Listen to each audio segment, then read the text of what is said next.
Bom dia, hoje sábado 27 de janeiro, primeiro mês indo pelo ralo, certo? Me chamando a atenção, né, para o tempo, certo? Planeta girando, sabe, em torno do Sol, para lá e para cá, os solavancos, aí mudanças climáticas aí, sabe, aí acontecendo, certo? E nós aqui, seres viventes na superfície do planeta, certo? Nos debatendo, corpo e alma, para uns, certo? Corpo, só corpo para outros, certo? Corpo aí, sabe? Aí, né? Indo para cima e para baixo, se agitando, sabe? Mas é assim. Deixa eu falar uma coisa. No último vídeo que eu fiz, sabe? No penúltimo, não falava de indulgência, tá certo? Uma situação aí que Lutero, sabe, arranjou com um pretexto, sabe, para pautar a Igreja Católica Apostólica Romana no tempo dele, no século XVI. Inclusive eu me atrapalhei falando que era no século XV e não foi, certo? Lutero nasceu ali no século no XV, tudo bem, certo? Mas a atividade dele se estendeu já no século XVI, 1517 exatamente, foi quando ele editou as 97 teses, né?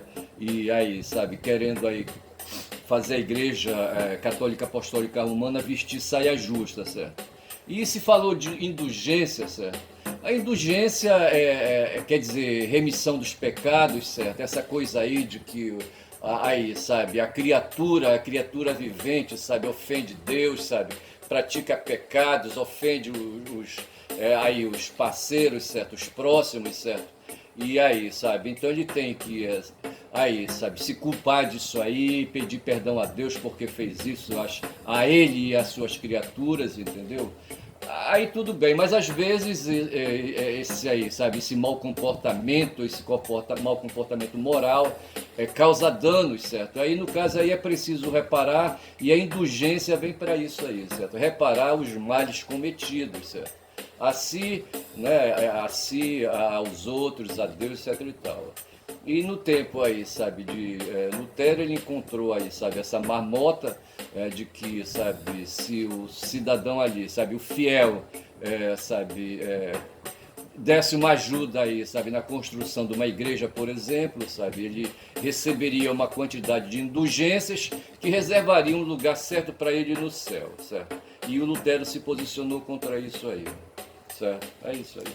Falei também de um tal de Lech Walesa, certo? Mas não falei. Eu queria me lembrar o nome dele, mas não lembrei. Era um sindicalista polonês no tempo de João Paulo II e do sindicato polonês Solidariedade, sabe? Sindicato que pode ter inspirado Lula, inclusive, sabe? Esse Lech Walesa, sabe, foi um cara aí, sabe, que se juntou com o Paulo II para derrotar o comunismo lá na Polônia, tá certo? Deixa assim jogado. Falei também da teologia da libertação, certo? Que o João Paulo II, né, derrubou. E havia aqui na América Latina muitos aí, sabe, padres e teólogos favoráveis a essa teologia da libertação. E havia um brasileiro que teve, né, uma participação efetiva dentro né, desse grupo aí, tá certo? O Leonardo Boff eu queria lembrar e não lembrava, certo?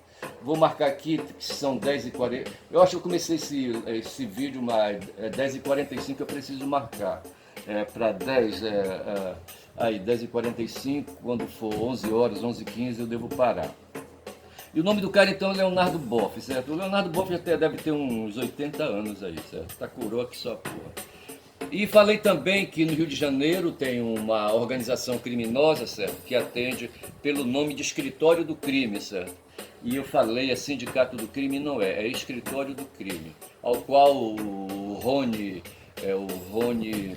esse Rony aí que assassinou Marielle, sabe, teria ligações, tá certo?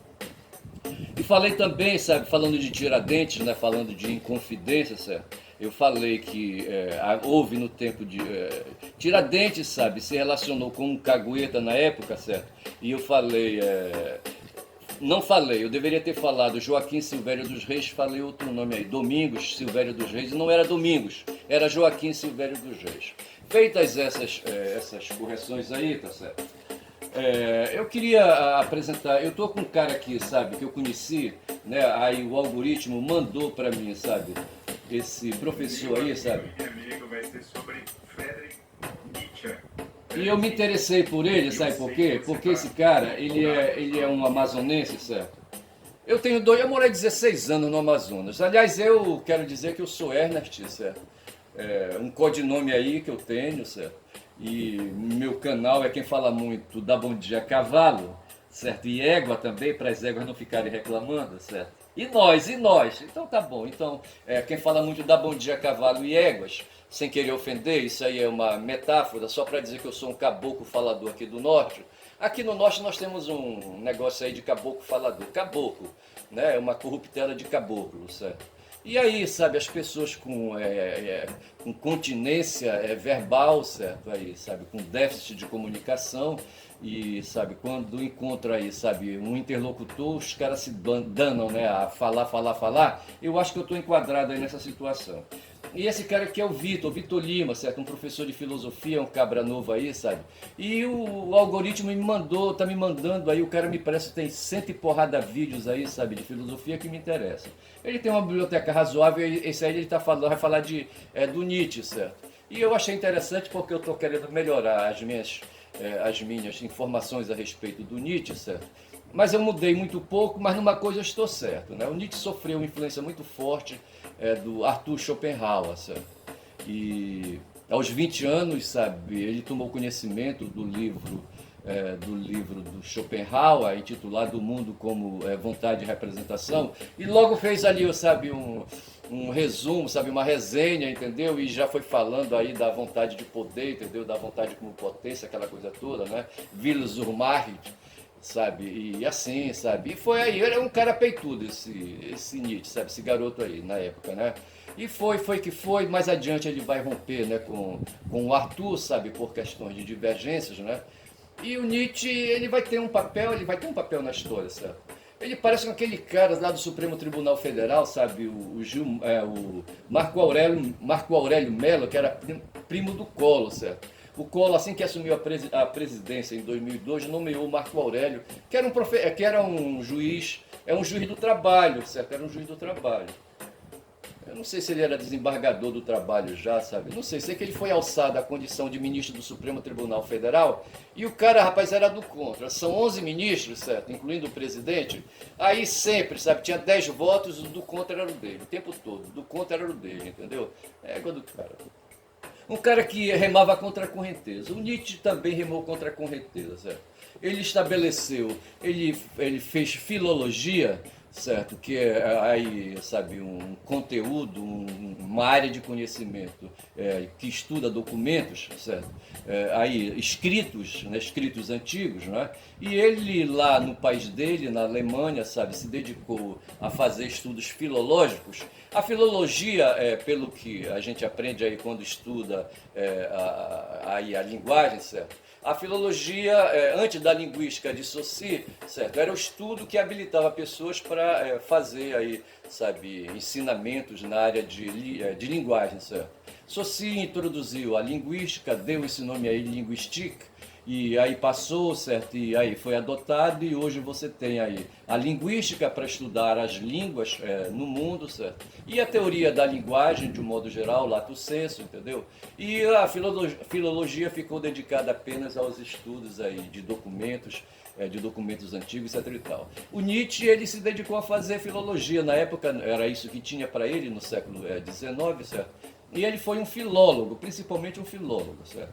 E em cima dos estudos, das anotações que ele fazia, ele promovia a produção de conteúdos dele, certo? Escrevendo os livros e praticando filosofia, certo? Ele foi um filósofo aí, sabe, que pesquisou primeiro, né, a cultura grega principalmente, conheceu a maioria, quem sabe esgotou aí, sabe, os documentos acerca dos filósofos antigos, certo?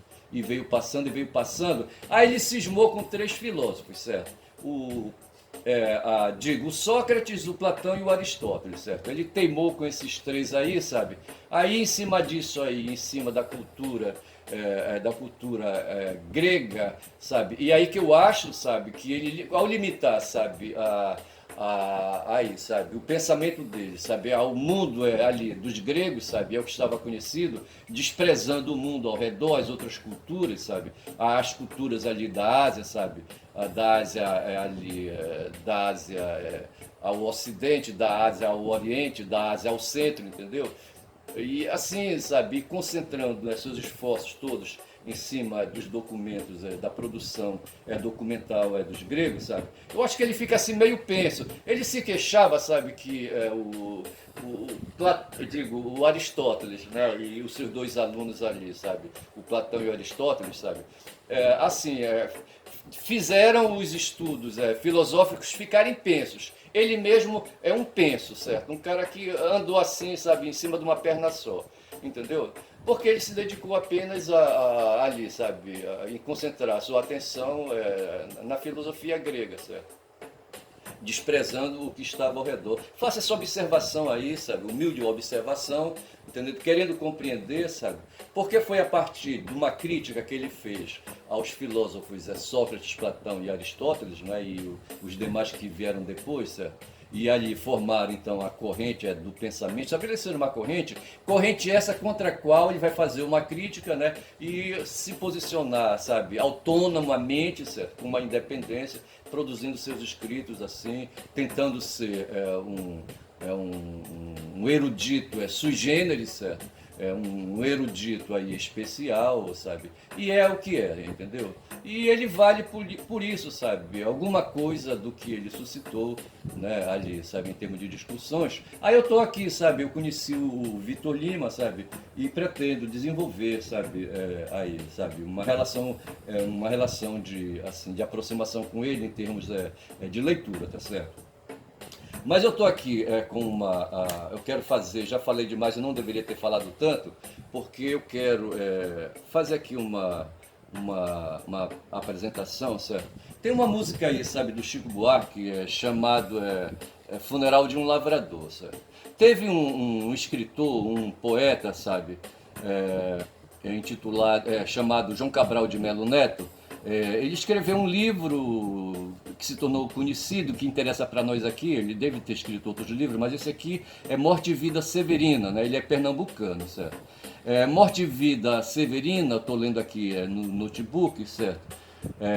No site que agora não dá para captar, tá certo? Mas eu estou aqui na internet. Morte e Vida Severina é um alto de Natal, é uma forma de escrever, certo? De você assentar um texto, né? Ambientado em vilas nordestinas e em Recife. O autor de Morte e Vida Severina, o pernambucano João Cabral de Melo Neto. A Morte e Vida Severina mostra o percurso de um retirante durante a seca nordestina e em sua trajetória o protagonista Severino se depara com a pobreza e com a morte.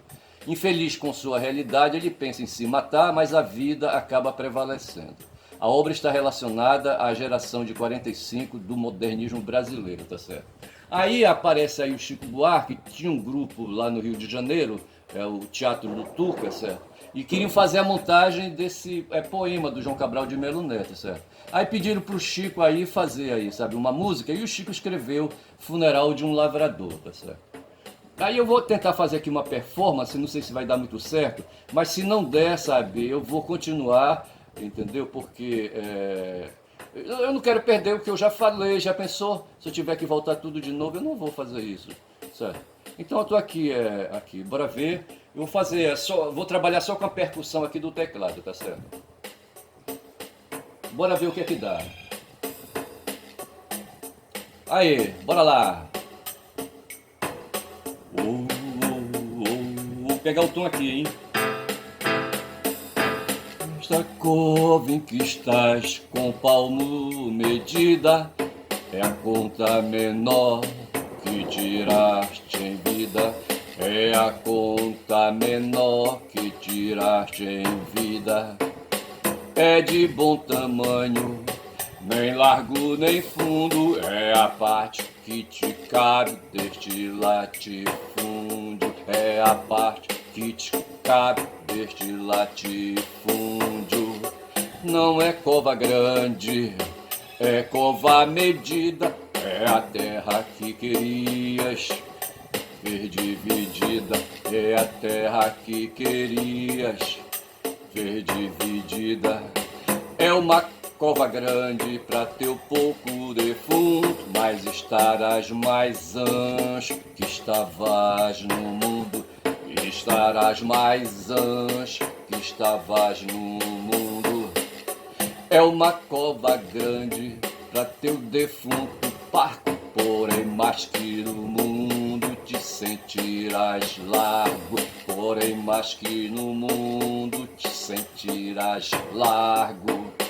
É uma cova grande pra tua carne pouca, mas a terra dada não se abre a boca, mas a terra dada não se abre a boca. É a conta menor que tiraste em vida, é a parte que te cabe deste latifúndio, é a terra que querias ver dividida. Estarás mais anjo que estavas no mundo, mas a terra dada não se abre a boca.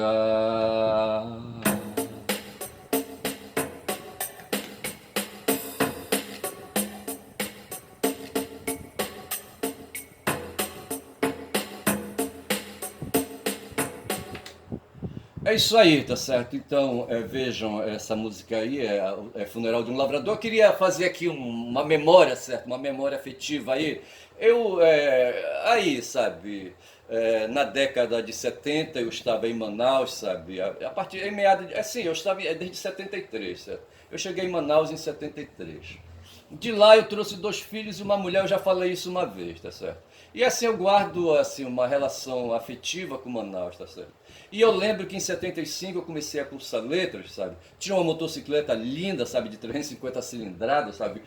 Que eu usava para dar aula de violão. E nessa situação aí eu conheci a mulher de um militar, certo? Da aeronáutica, que se interessou em aprender violão. E ela fazia parte de um grupo de teatro, certo? Esse pessoal se reunia no Teatro do Sesc, ali no centro de Manaus. Eu não vou lembrar a rua ali, sabe, a rua, mas era no centro de Manaus, o Sesc, certo? E eles se reuniam ali para fazer, sabe, bater papo, aquela coisa toda, e aí resolveram também montar essa peça aí, sabe, do João Cabral de Melo Neto, creio eu, sabe? Eu acho sim, eu quero dizer que eles tentaram fazer a mesma coisa, certo? O pessoal lá do Tuca fazia no Rio de Janeiro e eles resolveram fazer lá em Manaus, certo? E a Morte e Vida Severina, certo? Aí eu lembro que a menina, sabe, que era minha aluna de violão, um dia disse, olha, passa lá em tal endereço, lá na Aliança Francesa, que eu vou estar por lá, sabe? Aí de lá a gente segue para casa pra gente fazer aula de violão. Aí eu fui, sabe? Aí cheguei lá, os caras estavam lá, sabe, ensaiando, entendeu?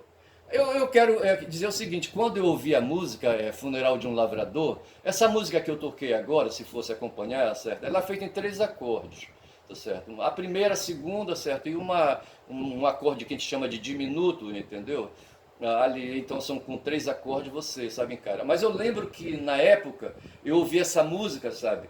Eu não tinha na minha cabeça, sabe? Na minha cabeça não tinha essa forma, sabe?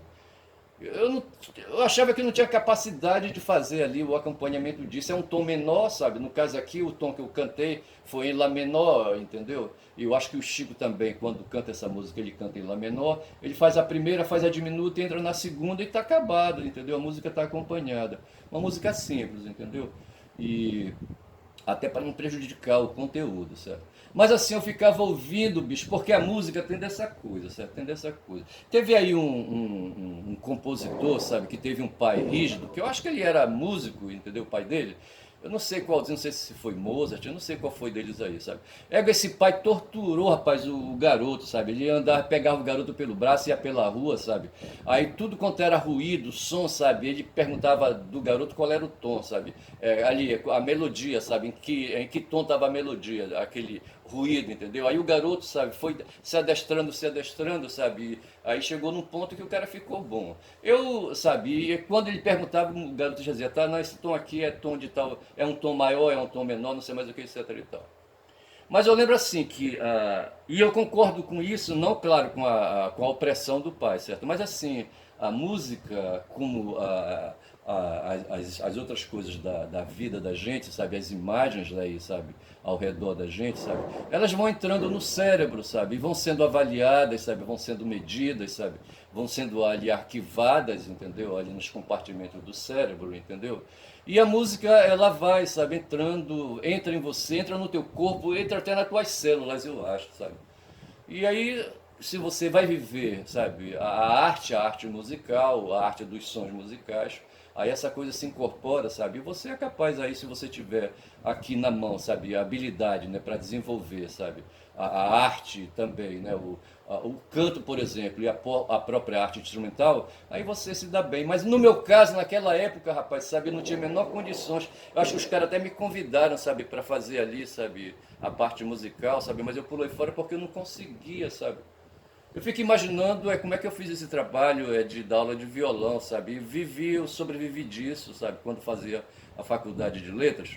Eu apoiava o meu trabalho num pouco de teoria musical que eu tinha, certo? Eu conhecia um material do Paulinho Nogueira, certo? E tinha uma revista na época que a gente comprava em banca de revista, que tinha as letras das músicas e as letras eram cifradas, sabe? E com base nisso aí eu passava para os alunos ali, sabe? A cópia da letra, entendeu? Eu pedia para eles comprarem também a revista. Em geral eles não compravam, tinha um caderno que a gente fazia a transcrição ali, sabe, e da letra da música e colocava, né, os acordes, etc e tal, e ali fazia. A minha proposta era de MPB, certo? Aí, violão básico, sabe? E foi isso que eu fiz, entendeu? Quando eu me lembro disso, me sinto um pouco assim, sabe? Insípido, certo? Ali, sabe? Um pouco desprezível, entendeu? Porque assim, sabe? Eu não era músico, certo? Eu não era músico, entendeu? Era ali, sabe? Um enrolador, entendeu? Eu acho. Para ser sincero, eu acho que era isso aí, entendeu? E aí, veja, nesse tempo aí eu conheci a Lena, bicho, junto com essa colega aí que era minha aluna, lá do pessoal lá do. Que era lá da Aliança Francesa, certo? Eu conheci a Lena, mas conheci o Jaque só de ouvido e na rua, sabe, ele andando com a Lena, sabe, atrás dela, agarrado na costa dele, entendeu? Na moto, ele tinha uma moto. Eu tinha uma Honda, ele tinha uma Yamaha. A minha Honda era zero, entendeu? A dele estava toda fumada já, era uma Yamaha 350 também. Esse Jaque era um francês que era o coordenador, qualquer coisa assim, da Aliança Francesa, certo? Aí eu conheci a Lena, a gente começou, sabe, a sair, a ficar, entendeu? Aí esse Jaque atravessou, bicho, o compasso aí, sabe, e pegou a Lena para ele, olha. Prometeu que ia levar lá para França, sabe, para Paris talvez, entendeu? E lá iria fazer teatro, estudar teatro, não sei mais o que, etc e tal. E a pequena, sabe, foi no papo dele, entendeu? Um dia eu cheguei lá, sabe, para me agarrar com ela, sabe? Ela disse, olha, eu queria te falar um negócio aí, sabe? Aí ficou assim, sabe, não sabia como introduzir o assunto, sabe, mas ela disse o seguinte, olha, tu sabes o Jaque? Eu digo, eu sei. Ele, sabe, está querendo me levar para Paris. Aí eu fiquei olhando assim para a cara dele, isso era um sábado à noite, certo? A moto estava ali, sabe, eu queria, quem sabe, talvez, assim, dar uma saída com ela, andar de motocicleta pela cidade, estava em Manaus, hein? Aí, rapaz, ela disse, pois é, ele está querendo me levar para França, sabe, para eu estudar teatro lá, sabe? Aí eu fiquei olhando assim para ela, entendeu? Aí, rapaz, como dizia mestre, sabe, o meu pai, entendeu? Olha, rapaz, olha, para bom entendedor, minha palavra basta, certo? Aí, sabe, eu fiquei assim, tá bom. Aí eu peguei, subi na moto, bicho, fui-me embora, para nunca mais, sabe, tive contato com essa menina. Mas eu a via circulando pela cidade, a cidade de Manaus na época era uma cidade pequena, ali pelo centro da cidade, entendeu? Aí havia, sabe, ela agarrada na cintura dele, na costa dele, sabe? Não sei se ela foi para Paris. Mas o fato é que teve essa coisa aí, sabe, de morte e vida severina, sabe, e funeral de um lavrador. Fiz aí meu caqueado, certo? Fiz minha tapeação, entendeu? Tá feito, entendeu? E para melhorar, deixa eu ver aqui alguma coisa, sabe? Um, dois, três, quatro. Bora ver o que acontece. Deixa eu ver que horas nós temos. Eu comecei 10h50, 10h45. 10h45, vamos supor que tenha sido, teriam 15, tem 26 minutos já, não sei se vai dar para fazer muita coisa, mas deixa eu ver aqui alguma coisa aí, comentar alguma coisa. Deixa eu ir aqui no meu, acho que eu vou no meu... Eu tô aqui com dois caras aqui, sabe, no meu celular, sabe, um tal de Anderson Torres, que a gente sabe quem foi, certo? Esse cara, rapaz, esse cara não prestava, certo? Eles eram civis, eram delegados de Polícia Federal, sabe? O Anderson era delegado de Polícia Federal. E tem aqui o Ramagem, o Alexandre Ramagem, sabe? Foram dois caras dos quais o Bolsonaro se aproveitou, sabe? Atraiu para o seu grupo. Esse pessoal, bicho, não quis fazer militância política, rapaz. Vocês vejam que o país viveu de luta política, sabe? O Lula fez parte da luta política, sabe? O Lula foi sindicalista, sabe? E com o Lula veio, eu falava do Boff, o Boff era um cara que, sabe, o Frei Beto, sabe, eram sujeitos aí da Igreja Católica que organizavam as comunidades eclesiais de base, sabe. Havia toda uma luta, um engajamento político, uma militância, sabe, para fazer o país voltar sabe, a normalidade civil, sabe, o Estado e os cidadãos, entendeu? E aí, aquela luta para fazer a Constituição, o Ulisses Guimarães, não sei mais quem aí, sabe. Aí, veja, tem toda assim uma história, o Partido dos Trabalhadores nasce ali, nasceu o Partido dos Tucanos também, o tal de PSDB, entendeu? Que está fumado, está sendo, sabe, está zero esse partido. E assim, sabe, aí de repente aparecem esses caras aí, sabe, esses voyeurs, sabe, eu quero falar um termo francês, esses caras aí, sabe, que ficam olhando as pessoas de cima de telhado com binóculo, entendeu, de longe, sabe. Ou então, tem uma outra palavra que agora não vem, sabe, aí, sabe, franco-atiradores, sabe, sei lá mais o que, sabe, que aparecem aí de graça no cenário e, sabe, e se juntaram aí como aconteceu, né, com a eleição do Bolsonaro, certo, os militares empurraram esse cara, né, para frente, tá certo, mas no fundo mesmo, quem governou, sabe, quem mandou, sabe, quem mandava no governo Bolsonaro eram os militares, sabe, não tem para onde correr, e esses civis aí, rapaz, o Anderson Torres e o Ramagem, sabe, se meteram no meio, trabalharam, operaram de graça, eram dois delegados, operaram de graça aí para promover, sabe, o governo do Bolsonaro. Ele não tinha lá muita gente assim, gabaritada, sabe. Você pode ver a qualidade dos ministros, sabe, que esse cara pôs. Aquele tal de Weintraub, certo, é o cara ali da educação, entendeu? E depois vem um outro cara para a educação, um bando de fuleiras, sabe, esses caras não tinham a menor noção. Mas a ideia era essa mesma, criar caos, sabe, criar caos para a extrema-direita se estabelecer, não tem para onde correr. E esse Anderson Torres, sabe, foi o papagaio, um otário aí, sabe, que se meteu aí, né, e contribuiu aí, sabe, para o golpe que houve no dia 8/11, a tentativa de golpe, sabe, e se fumou. E agora estão descobrindo que o Ramagem também, o cara que era da ABIN, certo? Mas esse cara era um palhaço, porque quem mandava mesmo lá era o Heleno, certo? Papo. Tá certo. Tá aqui, eu falava do Weintraub, tá aqui, ele tá aqui na minha frente, olha. Abandonado pela direita, ex-ministro de Bolsonaro lança pré-candidatura.